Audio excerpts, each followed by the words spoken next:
কাশেম মালার প্রেম।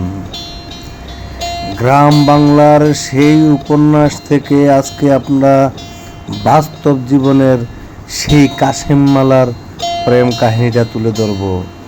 তাই আপনারা সবাই আমাদের চ্যানেলটা সাবস্ক্রাইব করে রাখুন, যাতে এরকম কাশেম মালার প্রেমের মতন বাংলার ইতিহাস ঐতিহ্যের সেই কথাগুলা, সেই ভিডিওগুলো আপনারা দেখতে পারেন। আমাদের গ্রাম বাংলার একটা ইতিহাস হচ্ছে, গ্রামে অনেক প্রচলিত ইতিহাস হয়ে থাকে প্রেম কাহিনী। তারই প্রেম কাহিনী নিয়ে আজকে আপনাদের সামনে আমি উপস্থিত হলাম। গ্রামের নাম ছিল রসুলপুর। রসুলপুরের জমিদার বাড়ির কন্যা ছিল মালা। মালা ছিল জমিদারের একমাত্র কন্যা সন্তান। সেই জমিদারের কোনো পুত্র সন্তানই হতো না। অনেক কবিরাজ দেখানোর পর থেকে অনেক বছর পর সেই মেয়ের জন্ম। সেই মেয়ের নাম রাখলেন মালা।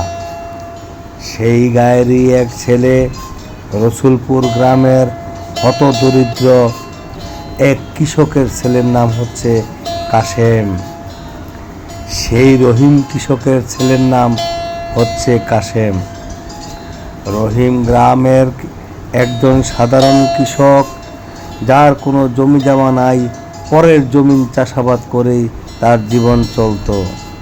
কিন্তু রহিম লেখাপড়ায় খুব ভালো ছিল। রহিম লেখাপড়া করতে পারেনি অভাবের কারণে, যার কারণে রহিম চিন্তা করলো সে তার ছেলে কাশেমকে অবশ্যই লেখাপড়া করাবে, যতই কষ্ট হোক না কেন। তাই রহিম গ্রামের অনেক মানুষের জমি সে বর্গা লিজ নিয়ে করত। তার ফাঁকে ফাঁকে সে তার ছেলেকে লেখাপড়া করানোর চেষ্টা শুরু করলো। কাশেমও খুব মেধাবী ছেলে। বাপের কাজের সাথে সাথে সে লেখাপড়াও চালিয়ে যাচ্ছে। স্কুল কলেজের লেখাপড়া শেষ করে বাপের কৃষিকাজে সে সময় দেয়। কিন্তু গ্রামে একমাত্র সফল কৃষকই হচ্ছে সেই রহিম।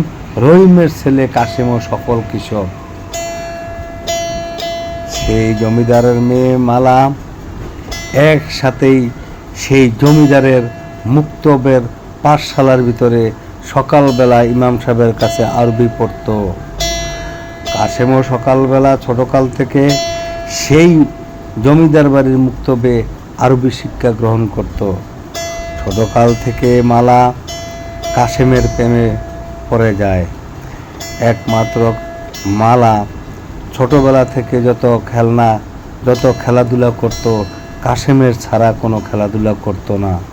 সেই ছোটবেলা থেকে খেলার সাথী হিসেবে খেলাধুলা করতে করতে মালা এক পাকে কাশেমের প্রেমে পড়ে যায়। মালা বহুতবার কাশেমকে বলার চেষ্টা করে, কিন্তু কাশেম বলে, আমি একজন হতদরিদ্র কৃষকের ছেলে, আমার দ্বারা তোমার মতন জমিদারের মেয়ের সাথে প্রেম করা সম্ভব না। মালা বলছে, প্রেম ভালোবাসা কোনো ধনী গরিব বেঁচে হয় না, মন থেকে ভালোবাসা আসে। যাকে ভালো লাগে তাকেই ভালোবাসে মানুষ। তাই তোমাকে আমার খুব ভালো লাগে, এই জন্য আমি তোমাকে ভালোবাসি। এখানে আমি জমিদারের মেয়ে, ওই হিসাবে আমি তোমাকে ভালোবাসি নাই। আর তুমি একজন কৃষকের ছেলে, ওই ভেবে আমি তোমার সাথে আমি প্রেম করি নাই। আমার তোমাকে ভালো লাগছে, আমার জীবন দিয়ে তোমাকে ভালোবাসি, আমি এটাই জানি।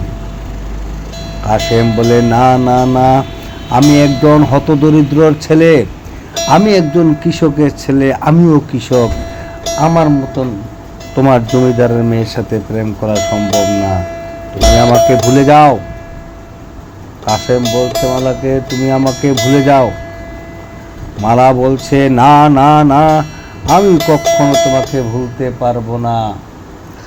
আমি যদি জীবনে বিয়ে করতে হয় তাহলে তোমাকেই আমি বিয়ে করব। কাশেম কোনো অবস্থাতে রাজি হচ্ছে না।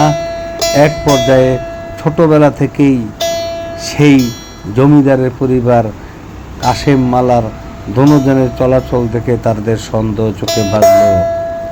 ছোটকাল থেকে যখন দুজন একসাথে খেলাধুলা করত, তখনই জমিদার অনেকবার সেই কৃষক রহিমকে ডেকে এনে বলছে, তুই একজন কৃষক, আমার মেয়ে একমাত্র তোর ছেলের সাথে খেলাধুলা করে, এই জন্যই আমি তোর ছেলেকে আমার পাঠশালা সেই মুক্তবে আরবি শিক্ষা গ্রহণ করার সুযোগ দিছি।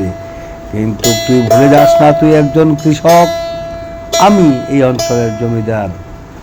তোর ছেলে আমার মেয়ের সাথে যাতে আর অন্য কোনো সম্পর্ক না রাখে। তখন রহিম বলল, আপনি এই এলাকার মাথা, আপনি এই এলাকার জমিদার, আপনার মান সম্মান যাবে এমন কোনো কাজে আমি আমার ছেলে সংযুক্ত থাকব না। জমিদার বললেন, তাই যেন হয়, এর বাইরে যদি হয় তাহলে তোমারও গর্দান যাবে, তোমার ছেলে কাশেমেরও গর্দান যাবে। তখন রহিম তার ছেলেকে বুঝালো, বাবা আমরা একজন কৃষক, কৃষকের ঘরে আমাদের জন্ম, আমাদের স্বপ্নটাই যেন কৃষকের ভিতরে থাকে, আমাদের স্বপ্ন যাতে কোনো বড় ধরনের জমিদার আর তাদের ইচ্ছে জীবনের মতন যাতে আপনার স্বপ্ন না দেখি। কাশেম বুঝতে পারলো যে মালাকে নিয়ে তার বাবা কথা বলার চেষ্টা করছে। তখন কাশেম বলল, বাবা তুমি একজন কৃষক, আমিও একজন কৃষক, আমি এমন কোনো কাজ করব না যেটা তোমার মান সম্মান যাবে আর জমিদার বাড়ির মান সম্মান যাবে। তখন রহিম বলল কাশেমকে, তাই যেন হয়। এক পর্যায়ে কাশেম আর মালার প্রেম তুঙ্গে থাকে। তখন জমিদার বহুবার রহিমকে ডেকে এনে সেই গ্রাম্য সালিশ করে রহিমকে অনেক অপমান বেজ্জতি করে। রহিম তার ছেলেকে অনেক বোঝানোর চেষ্টা করে, কিন্তু তখন কাশেম আর মালার প্রেম ঠিক এমন পর্যায়ে চলে গেছে যেটা পৃথিবীর কারোর পক্ষে সম্ভব না এই প্রেম থেকে ফিরিয়ে আনার। বহুবার কাশেমকে বন্দি করা হয়েছে, অনেক মারধর করা হয়েছে, কিন্তু কাশেম এক কথাই বলছে, আমি কৃষকের ছেলে হতে পারি, আমাদের কি প্রেম ভালোবাসা হতে পারে না? আর প্রেম ভালোবাসা কখনো ধনী গরিব বেঁচে হয় না। আমি মালাকে পছন্দ করি, আমি মালাকে ভালোবাসি, খেলার সাথী ছিল সেই ছোটকাল থেকে মালা। মালাও আমাকে পছন্দ করেন, মালাও আমাকে ভালো বন্ধু জানেন, মালাও আমাকে ছাড়া বাঁচবে না। তাই আমরা দুজন প্রয়োজন বোধে জীবন দিব, তারপরও আমরা দুজন দুজনকে ছাড়া আমরা বাঁচতে পারবো না। এই কথা শোনার পরে জমিদারের গা শিরশির করা শুরু করলো। জমিদার আরও অত্যাচারের মাত্রা বাড়িয়ে দিলেন। কোনো অবস্থাতেই কাশেম মালার প্রেম, দুজনকে প্রেম থেকে আলাদা করা যাচ্ছে না। জমিদার অনেক চিন্তিত হয়ে গেলেন, এখন কি করা যায়, কি করে সম্ভব একজন কৃষকের ছেলের সাথে জমিদারের মেয়ের বিয়ে? এই হিংসা অহংকারে জমিদারের কোনো অবস্থাতেই তার কাশেম মালার প্রেম মেনে নিচ্ছে না। জমিদারের এক কথা, আমি জমিদার, আমি আরেক জমিদারের ছেলের সাথে আমার মেয়ের বিয়ে দেব। কিন্তু প্রেম ভালোবাসা যে ধনী গরিব বাঁচে না, তারই প্রমাণ কাশেম মালার প্রেম। কোনো অবস্থাতে দুইজনকে আলাদা করা যাচ্ছে না। কত